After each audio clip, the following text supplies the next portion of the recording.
ఒక వ్యక్తి క్యారెక్టర్‌ని ఒక వీడియో డిసైడ్ జేసేస్తది గదా! అదేంటో మరి. ఒక్క నిమిషం వీడియోతో ఒకరి జీవితమే మారిపోతది. కొన్నిసార్లు ముగిసిపోతది. ఒక్క నిమిషం వీడియో జూసేసి, అందులో కంటెంట్ ఏం అర్థమవుతదో ఏంటో, మరది నిజమో కాదో ఏం ఆలోచించకుండా విపరీతమైన కామెంట్స్ పెడతారు. విపరీతంగా ట్రోల్ జేస్తారు.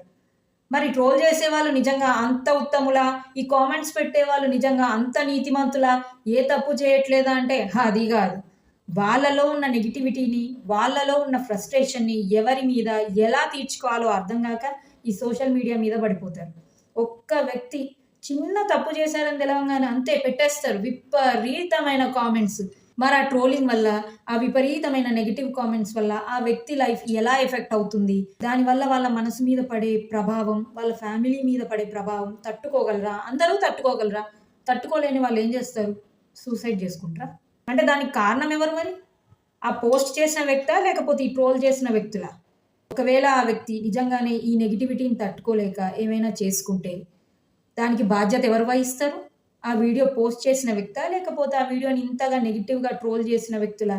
ఇద్దరు సమానంగానే దీనికి రెస్పాన్సిబుల్ అవుతారు గూడా. సో, మనం ఒక వీడియోకి కామెంట్ పెట్టే ముందు ఒక్కసారి ఆలోచించండి. నిజంగా మనం అంత ఉత్తములమా? ఎదుటి వాళ్ళ క్యారెక్టర్‌ని డిసైడ్ జేసేంత ఉత్తములమా?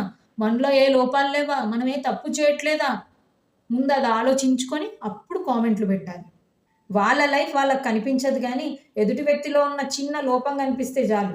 వాళ్ళని మాట్లాడడానికి, ట్రోల్ జేయడానికి, ఇష్టం వచ్చినట్టు కామెంట్‌లు పెట్టడానికి, వీళ్ళకేదో కంప్లీట్ వాళ్ళ మీద రైట్ వచ్చేసినట్టు ఫీల్ అయిపోతారు.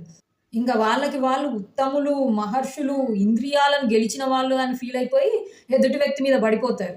ఫస్ట్ మనల్ని మనం చెక్ జేసుకోవడం అలవాటు జేసుకుంటే ఇంకోళ్ళని అనే ముందు అప్పుడు అర్థమవుతది. మనం ఏంటి? మనకసలు రైట్ ఉందా? అర్హత ఉందా? ఇంకో వ్యక్తిని అనే అర్హత ఉందా? అని మనది మనకు అర్థమవుతది. అలా అర్థమైన రోజు ఇంకో వ్యక్తిని ఓ మాట అనడానికి 1000 సార్లు ఆలోచిస్తాం.